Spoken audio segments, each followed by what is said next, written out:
A very good evening to one and all present in the meeting.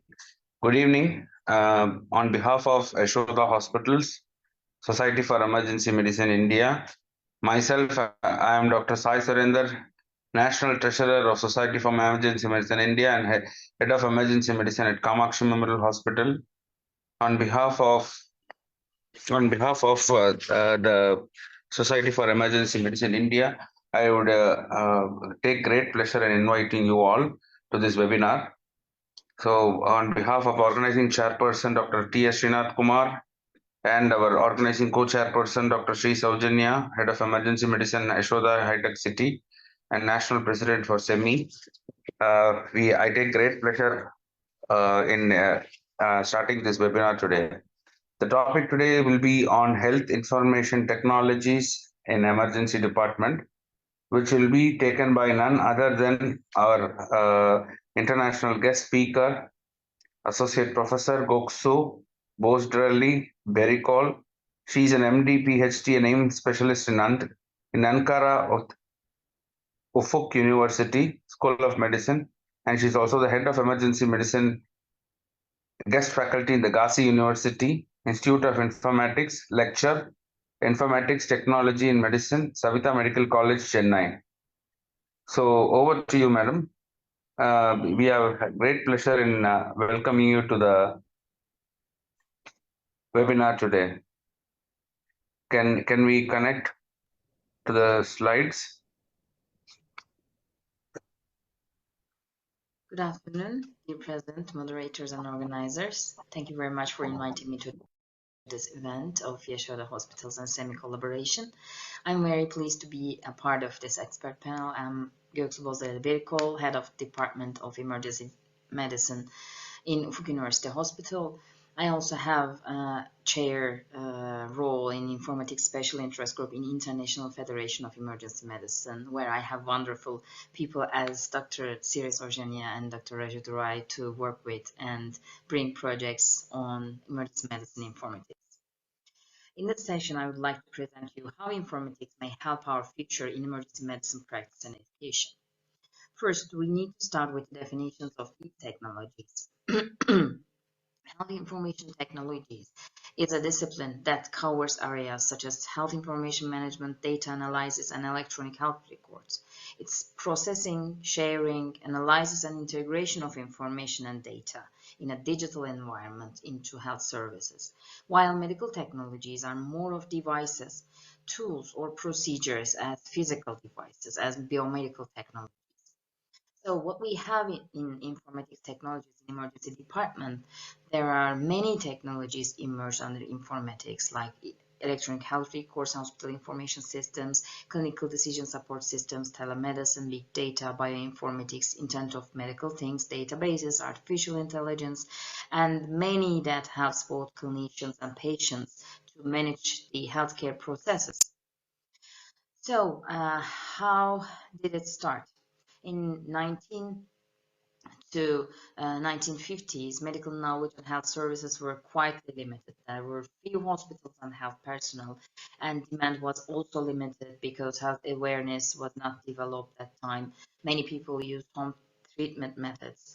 After 1950s, developments in medical technology and widespread use of vaccines increased the demand. Access to health services became more important.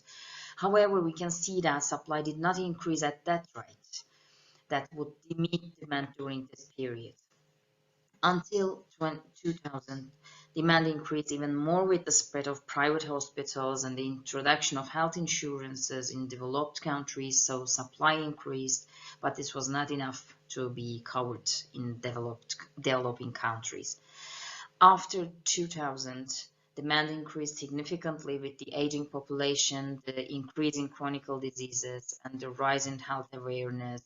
So despite advances in technology, and with the advances of technology, supply continued to be insufficient, and this brought a huge gap after 2000. This picture is my previous hospital in Istanbul Bakırköy Training and Research Hospital, where more than 1,000 people admit to our department per day.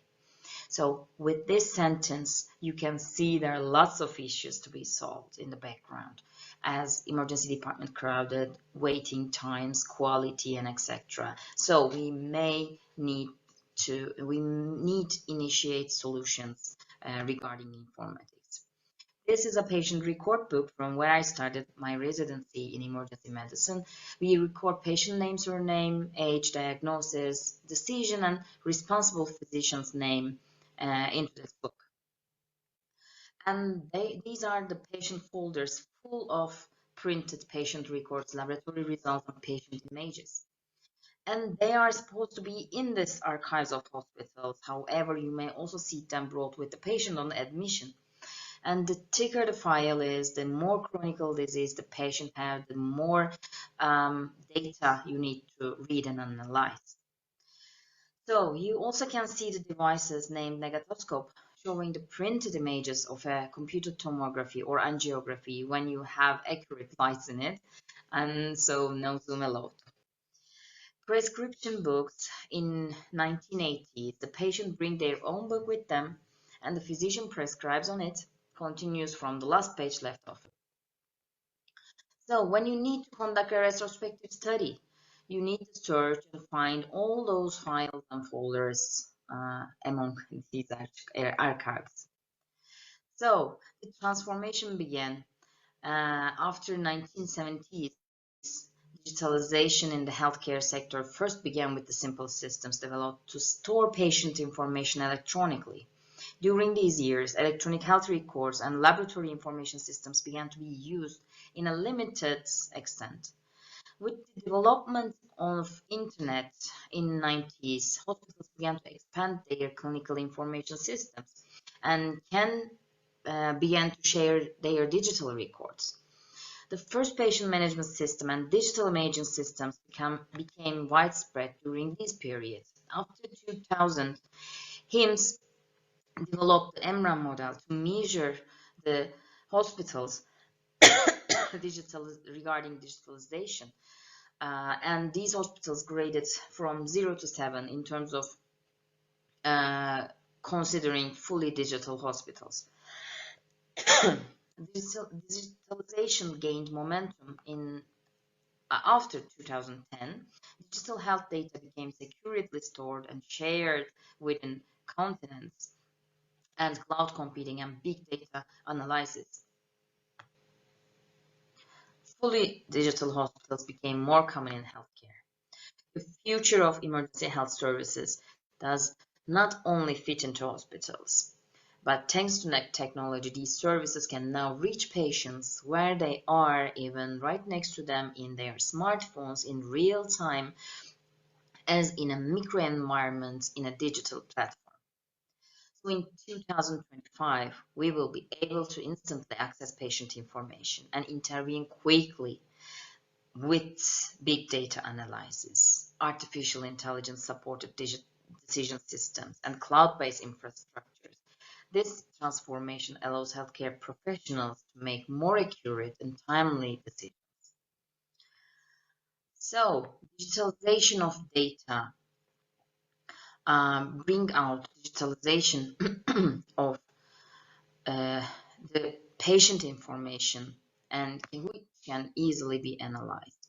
In the 1980s, hospital information management systems began to become widespread, and this comprehensive software makes digitalized the management of clinical and administrative process in healthcare institutions. With these systems, all the data of the patient can be accessed in just one window. All the data can be analyzed or make alert to the physician or aid the clinician regarding the patient's need. To make this work, there are standards generated to give an ideal performance for an emergency medicine information system, such as countries, Canada, UK, Australia minimum data sets. With the analyzed data, the workflow, the resource allocation can be achieved by the help of this standardized dataset of hospital information systems. Like this digital twins, emergency department represents the first stage of the path for some patients in hospital. There are projects aimed to propose digital twins for emergency departments, both to visualize the service behavior in semi-real time or to predict and forecast its behavior to control emergency handling time indicator. So this digital twins is on patient's path view, which can capture the necessary data and information and also give decision support. So why do we need EDIS, Emergency Department Information Systems, for a much qualified data, of course? Because there are many unnecessary modules, buttons, alerts that distract the user in a fast-pacing environment of emergency department. We also may achieve the more increasing quality, the more performance on analytics, especially when we need open access data sets. So after information systems, we can go with telemedicine. So there are rapid transformation after COVID-19 because we need to adapt. We have to adapt to this environment after the limitations. So it was mandatory to adapt to these technologies in emergency departments. However, after that, there is a greatly satisfaction when the options are limited to access healthcare services. So there began COVID-19 pre-diagnosis points in the before the triage or in the triage sections. So also emergency department visits. Emergency departments are crowded, like the CDC report in 2021. There were 139 million visits, which 13% of them ended with hospitalization. And in Canada and NHS in UK, 15 million patients were admitted to emergency departments. In Turkey, 150 million patients in 2021, the report of Minister of Health. So the solutions emerged because the primary care was insufficient. So the number of out-of-hours access was increasing. And also we saw in the COVID period there should be no interruption. And there was a increasing of length of stay due to over triage. And so also there was an increasing demand for the need for beds and hospitalization and also the staff. So this resulted in decrease in the quality of patient care, resulted in the burnout of staff, and repeated over and over again. So there is a solution of telemedicine which increased the capacity, decreased the need for staff, and increased the healthcare quality. There are lots of concepts for remote healthcare services. Telemedicine is the provision of health services where distance is a critical factor by all health professionals using information and communication technologies to exchange valid information for diagnosis, protection, treatment, and also rehabilitation, which is defined by World Medical Association. So telemedicine has also been involved in various areas in emergency medicine, such as triage, trauma, monitorization, stroke. This system can be used in especially newly designed hospitals, like many states in the USA. You offer different types of micro hospitals and outpatient emergency services development solutions. So micro hospitals are built in areas where there is a need for traditional hospital, but demand is not great enough. And also outpatient EDs, whether it's in a hospital or in an out-of-hospital area.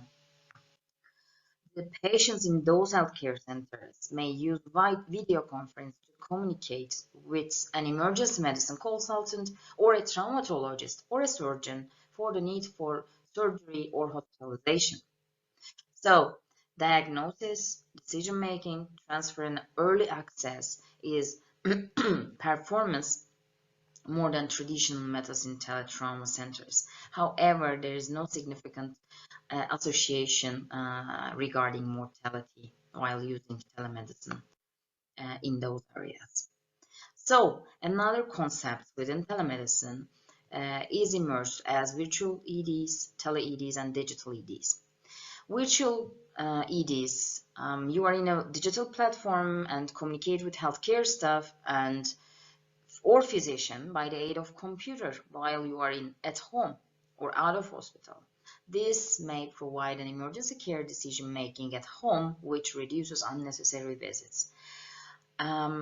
While tele-emergency departments services or tele-emergency services that provides emergency care within 24/7 providers and conducts and diagnosis and treatment processes with a remote central or emergency consultant connection.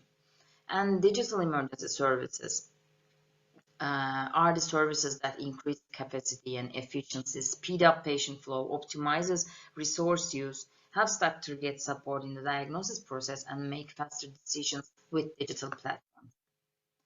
So this concept is much more familiar to us as emergency physicians, like every emergency physician is a virtual doctor of their family or their friends or relatives. And you always being asked for their healthcare problems. So you always on for their demand. So it has been studied and also performed in Canada.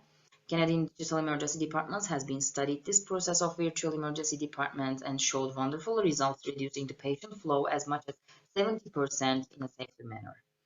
So individuals receive accurate health advice, relieve their anxiety, reduces unnecessary emergency room visits, relieve emergency room waiting room and overcrowding, and also for patients sent to emergency room from home, more advanced digital approaches such as transmitting electronic records, vital signs, and electrocardiograms from pre-hospital services to emergency room can show an improvement in communication and safety.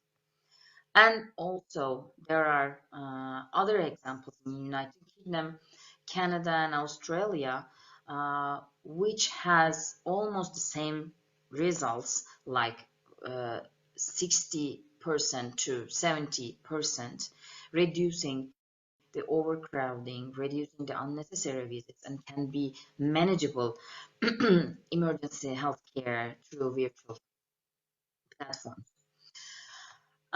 Tele-emergency departments is the operation of tele-emergency department with a physician who is always available via telecommunication 24 hours a day, 7 days a week, but not physically present in the emergency department. So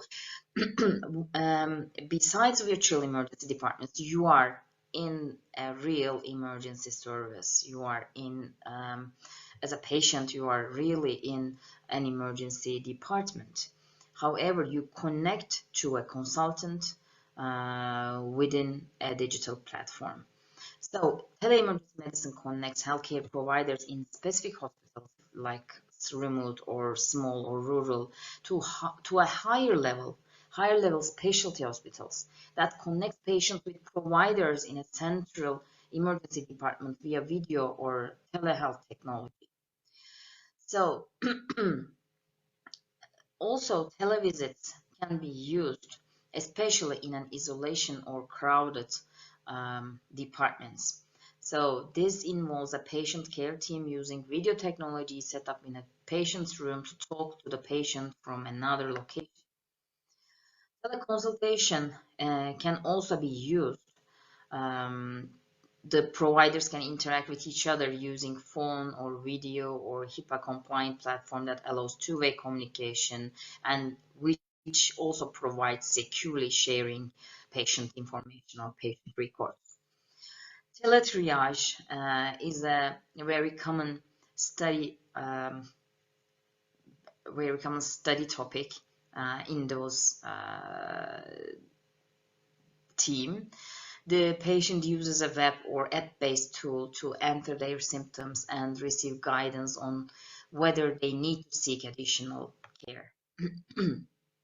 Telefollow-up. This technology can be used to provide follow-up care for patients who have been triaged or discharged or not sent to emergency departments. Telemonitoring is another tool to continuously monitoring the patient's vital signs with or without wearable technologies or biomedical technologies. These devices can also aid not only the patients but also the physicians to analyze their continuous health data. Also, physical examination can be done in remote platform. Studies developed a trained and validated a deep learning system to classify video recordings as normal or at least bearing consecutive beats of nystagmus, even to diagnose benign paroxysmal vertigo. So, especially in pediatric populations who commonly present with middle ear pathologies can be also diagnosed within outside in the clinic. These otoscopes have been designed to allow patients or their parents or primary care providers to image the tympanic membrane to middle ear and then send the data to a otolaryngologist or emergency department if there's an emergency or any diagnostic middle ear pathologies. And also there are otoscopes and stethoscopes which also aid clinicians to remotely examine the patient. So, these recent studies, there are lots of limited evidence of telemedicine technologies in emergency departments, which gives promising results. However, no difference in hospitalizations or emergency room visits or mortality rate in outpatients using virtual connections compared to in-person visits. Or in another retrospective cohort, diagnostic accuracy increasing within telemedicine applications, and it's effective in preventing unnecessary transfers, mostly in remote guided processes. It shows similar accuracy compared to face-to-face assessment, especially for point-of-care ultrasound, and also it gives high satisfaction from families and healthcare providers. However, the effect of telemedicine on high acuity cases such as emergency airway management was less evident. And also the studies have small sample sizes, and also blinding of participants is hard. That may affect the results. Another information system that we use in emergency departments are clinical decision support systems. These are the process of providing clinicians, healthcare staff, patients, or other individuals with intelligently filtered or presented information and personalized knowledge at appropriate times for the purpose of improving health and healthcare services. So, the right information to the right person in the right format through the right channel at the right time should be presented. The main purpose to facilitate this work of clinicians and to increase the quality of patient care. We have in emergency departments, we have in hospital information systems like reminders, alerts, diagnostics, analysis of big data, healthcare data like cost data, and we have calculators and drug interaction tools. So, like we have dosage adjustment based on patients' laboratory results. We have drug dosage support, guideline-based order sets for count problems for order systems. We have drug interaction alert systems, critical lab values alert systems, and also differential diagnosis recommendations, antibiotic treatment recommendation expert systems. So from history, it started with medicine, antibiotic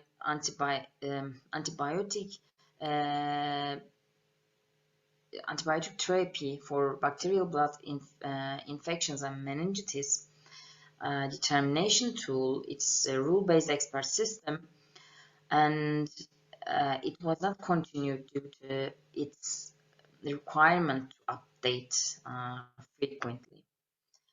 Help system is a large clinical database with blood product order, adverse drug event detection, nosocomial infection surveillance, antibiotic assistant, ventilator management protocols. And they explain it's a diagnostic clinical decision support system with the aid of clinical findings like signs, symptoms, and laboratory data. So clinical decision support systems are also in the guidelines now. This study is aimed to determine the correct atrial fibrillation identification rate and appropriate anticoagulation recommendations in emergency department patients diagnosed with atrial fibrillation. So with almost 300 patients compared to gold standard diagnosis, this Lucia application detected atrial fibrillation in 1970.3% of these cases. They use cloud-based ECG identification tool, which may allow non-cardiologists to achieve similar atrial fibrillation identification rates as board-certified cardiologists, and also it provided achieving higher rates of anticoagulation therapy recommended by guidelines in the emergency department. So emergency department clinical decision support systems have, as mentioned, warning systems, orders, drug-drug interactions, and prediction of triage, prediction of diagnosis, risk analysis, and outcome, mostly with AI-based tools. We predict sepsis, we predict cardiovascular pathologies, and also have decision-making process in cases of tomography need or imaging needs.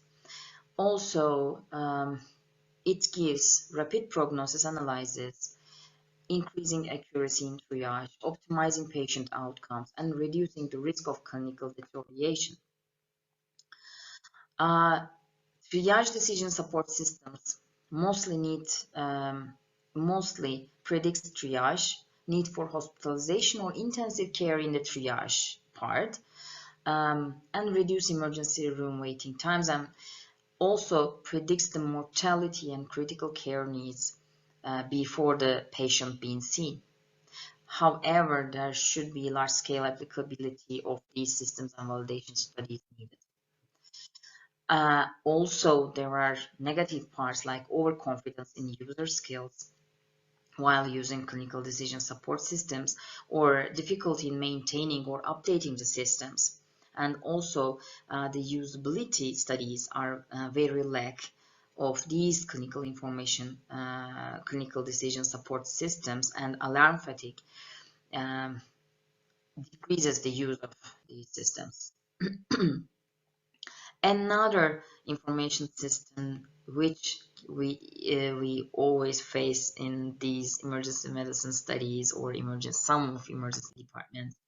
So it is the theory and development of computer systems able to perform tasks normally requiring human intelligence, such as visual perception, speech recognition, decision making, and translation between languages.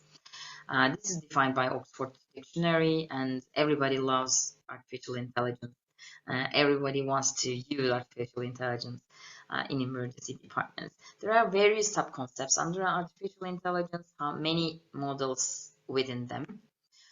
So the study is getting increased regarding artificial intelligence in emergency medicine, and mostly used AI tools is in the part of triage or documentation or predicting disposition or hospitalization and diagnosis with laboratory or imaging results, and also in pre-hospital area like emergency crowd predictions. So, the studies of machine learning in emergency medicine are involving both pre-hospital and hospital area. There are studies aimed at making decisions about providing the most suitable conditions for patient, especially by predicting the outcome with the current data like triage. So, we have many important elements in patient care processes in the emergency department. So, one of them is speed. Our decisions should be fast, also accurate, effective, and cost effective, and we should provide the most ideal outcome. No mortality, no readmissions, no morbidity for the future. So, although there needs to be a standard while doing emergency case, but it's hard. Personalized medicine leads to decisions depending on each patient rather than each diagnosis. So we decide under evidence-based medicine, but it's not personalized for diagnosis. Therefore, while some of the patients are discharged with the same diagnosis, some of them are hospitalized.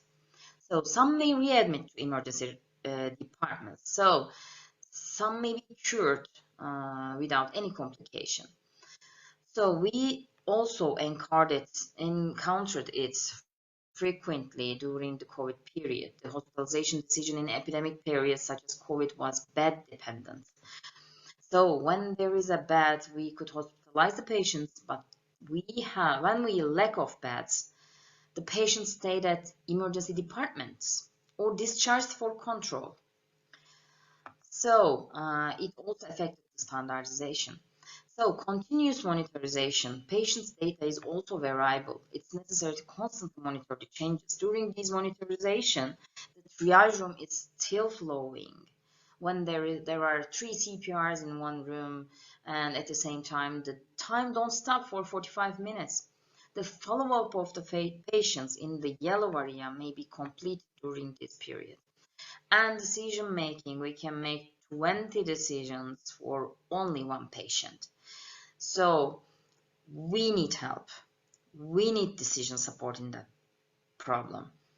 So as the number of patients per day under these different effects, daily or minute changes of these are part of our work.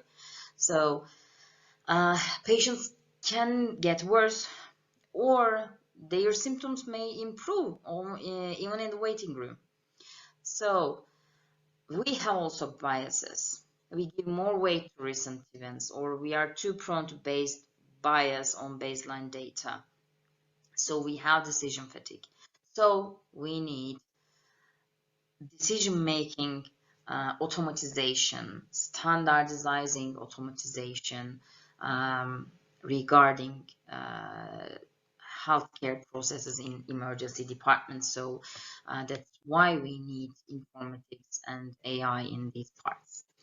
So the application of AI or machine learning approaches were stated as mostly prediction of need for admission or readmission or mortality. Also diagnosis prediction that involves diseases like cardiovascular or acute kidney injury, influenza, sepsis, COPD, asthma, appendicitis. However, we have conducted a one-year scoping review. These models, mostly triage, diagnosis, and outcome prediction, face challenges such as data variability, also model generalizability and integration into clinical workflows. They need rapid updating of versions. So we need continuous refinement of these models too.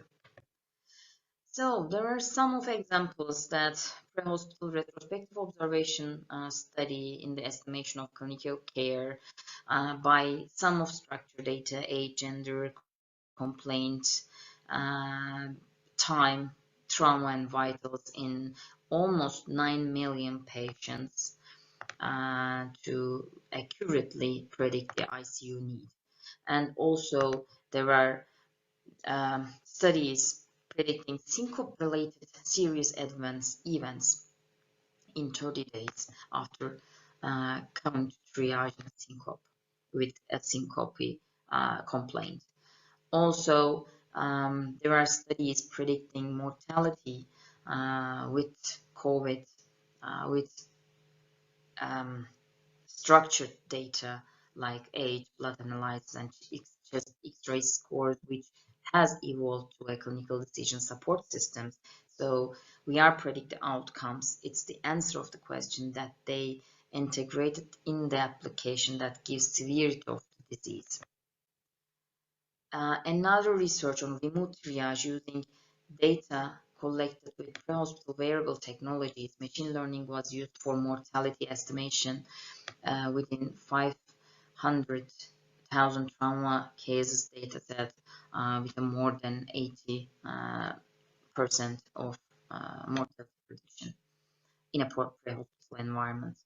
And also AI can be used with wearable technologies in shock prediction in a tactical combat casualty care. We also use imaging technologies to detect pathologies, to aid clinicians to detect pathologies in the imaging technologies. So this is the process of analyzing, manipulating, and interpreting digital images by computers using various algorithms and techniques. This is what we see, but this is what computers see and analyze and measures. So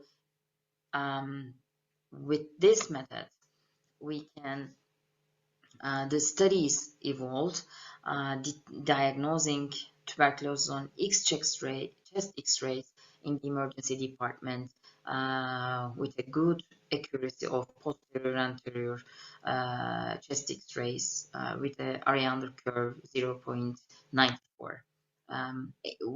Also externally validated more than 0.84. Also, there are there are potentially clinical utility of artificial intelligence model for identification of vertebral compression fractures in chest radiographs. They studied 595 patients and they found the model sensitivity like 89.3% with an area under curve 0.95. And they also use image processing in trauma screening of abdominal injuries. When we use all the data, the structured data of demographical findings, the laboratory results, with the unstructured data of the history of the patient and also with the image processing of abdominal CT, we have a good area under curve of 93.8% with this clinical decision support system on defining the abdominal pathologies. Also, the authors show that waiting times were decreased in those trauma patients 64.24%. It was a good result for a trauma patient. So another image recognition study was detecting the spinal fractures with AI algorithms. They not only have the specificity of 95.3% and also decreased in diagnosis process like 16 minutes. Pancreatitis has also been studied to be diagnosed in image processes, and it shows a 0.85 area under curve result in external validation. However, image processes is not always promising in intracranial hemorrhages. It has really ineffectivity in experienced users. So it decreased the specificity, it has increased sensitivity in inexperienced users. So ultrasound has been studied with image processing techniques to detect foreign bodies with 2 different methods. And it showed promising results also, and also ultrasound has been used to detect return of spontaneous circulation in CPR.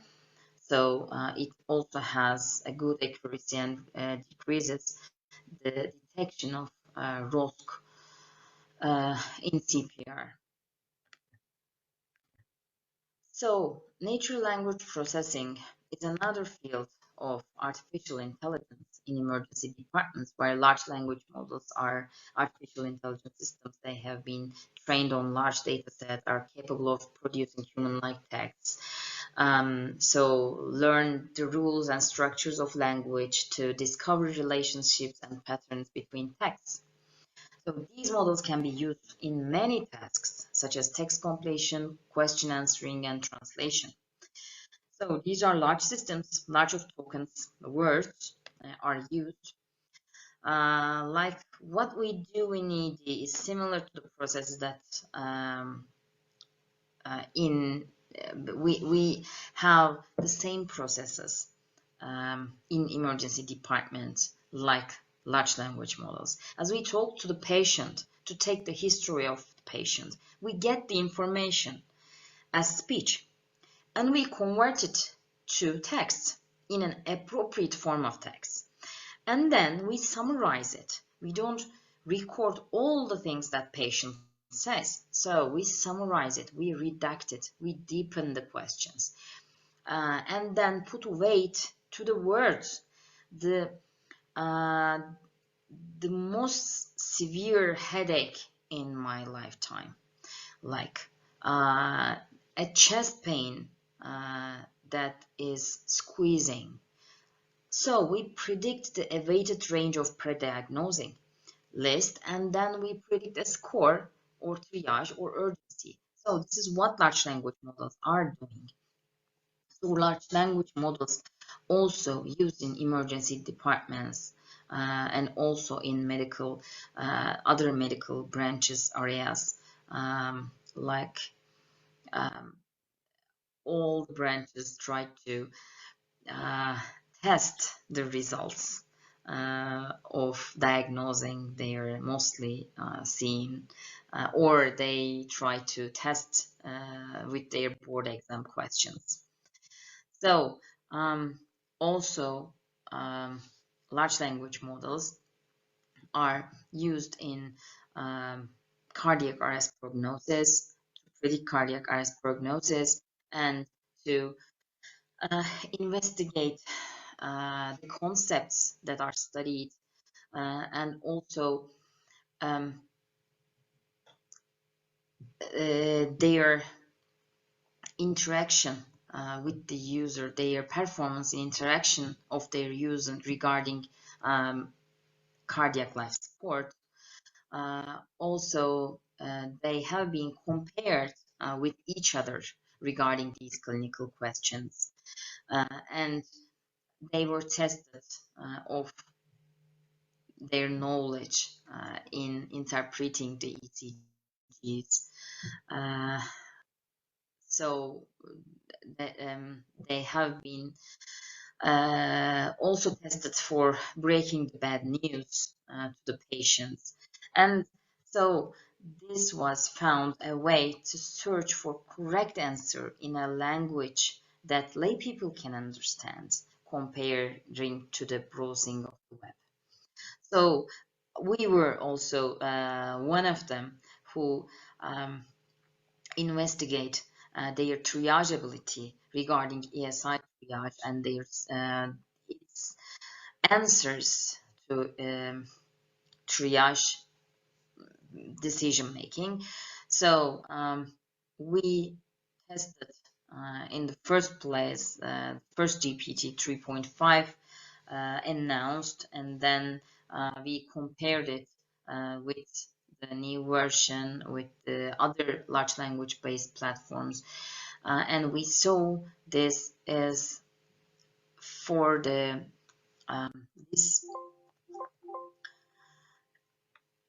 these large language models are mostly used effectively and accurately when we have electronic patient records with them.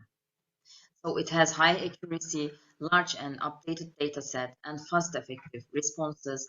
And within these advantages, we have risk of generating misleading and inaccurate information. We have study bias within the protocol, also with the large language model that we use. And also data privacy and security concerns occurred. And there are lots of costs that we use for the newly occurred models. Another information technologies are remote monitoring in pre-hospital care and also in emergency departments. Is also in geriatric emergency departments can remotely control the patients after discharge and alert the patient's family or the physician that there is a problem with the patients and their situation at that time, even that they are at home.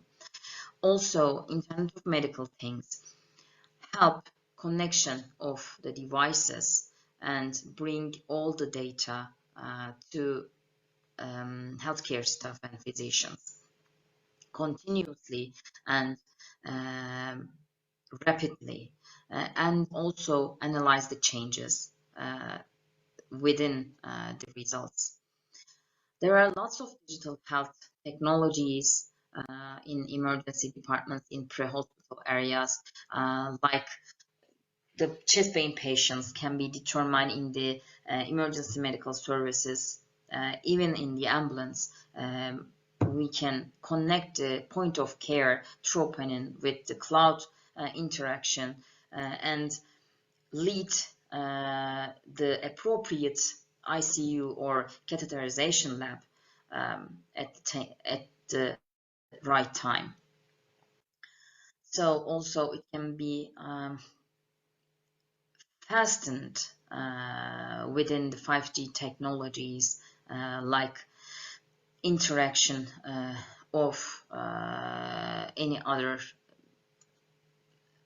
positioning or synchronizing with the smart city applications. So also we have emergency medicine education information technologies like virtual reality or augmented reality.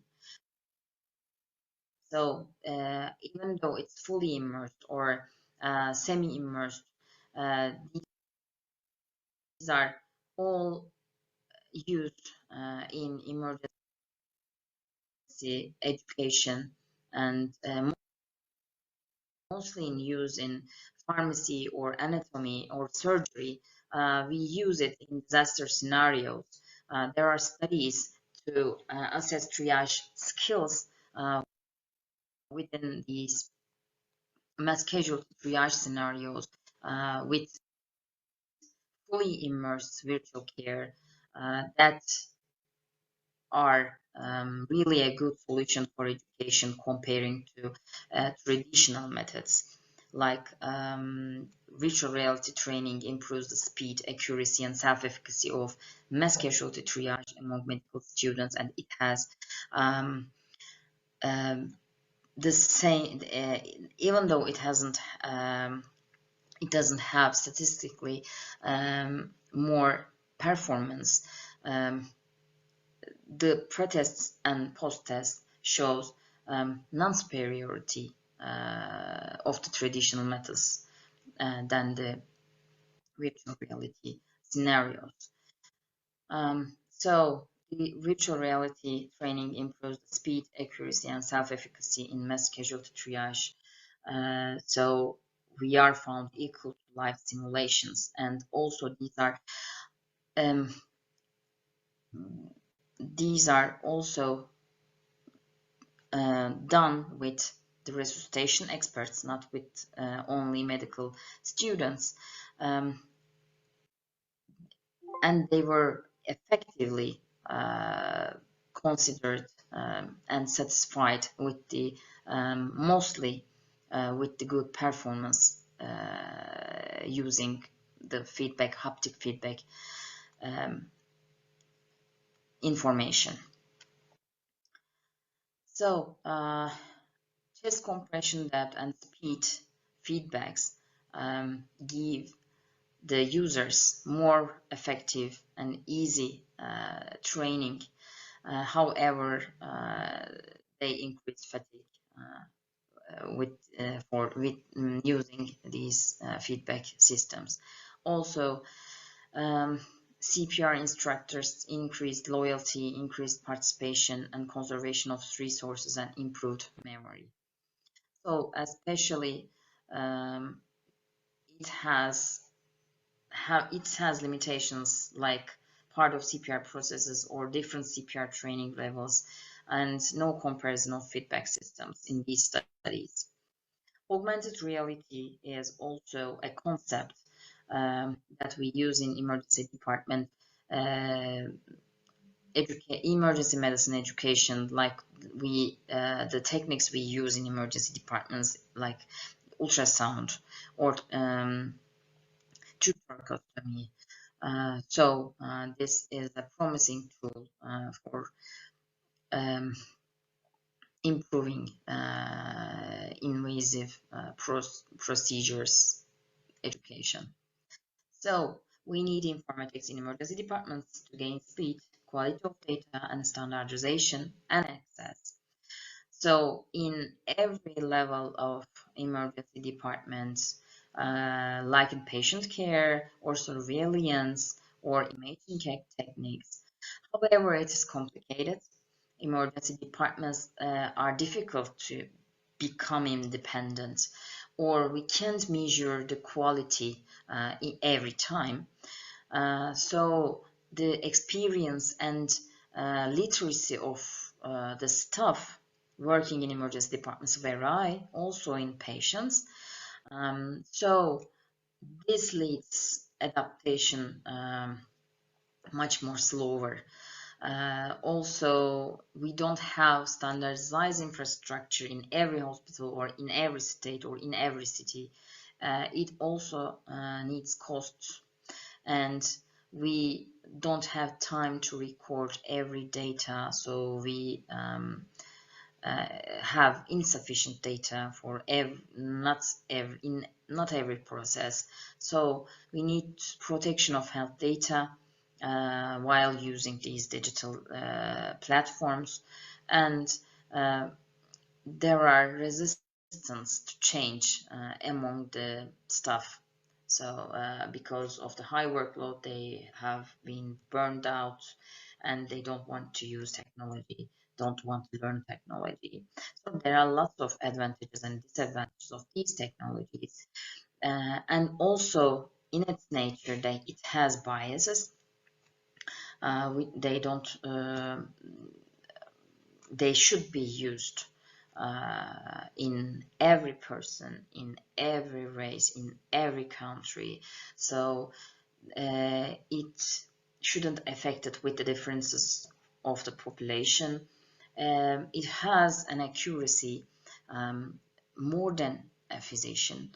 It should be easily implemented and easily used, and also regulations should be done within Ministry of Health, even with the healthcare system, and also specifically for emergency medicine.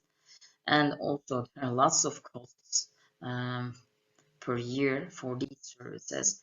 So there are lots of expectations on AI or telemedicine or informatic systems with we use.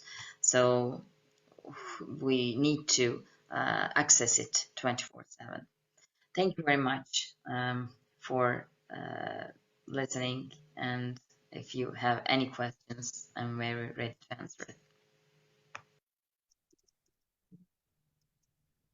Thank you, Dr. Lukau.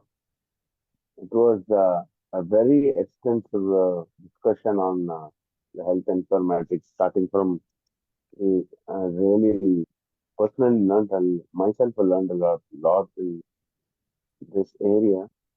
You covered almost extensively all the topics from AI to integration to what is the use, what is the future, and it's almost a 360 degrees of discussion about this topic. And I don't feel that anything has been missed out. Fantastic lecture. Thank you, first of all, in preparing for this and giving such a vast outlook of the past, present, and the future. So I don't feel that our audiences will have any doubts actually. So anybody has any doubts in the live section?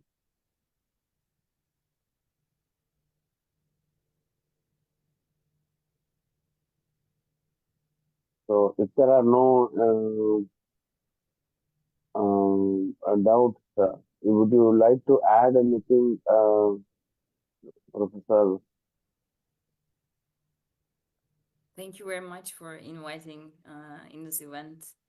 Health information technology is so extensive topic and lots of studies is promising results.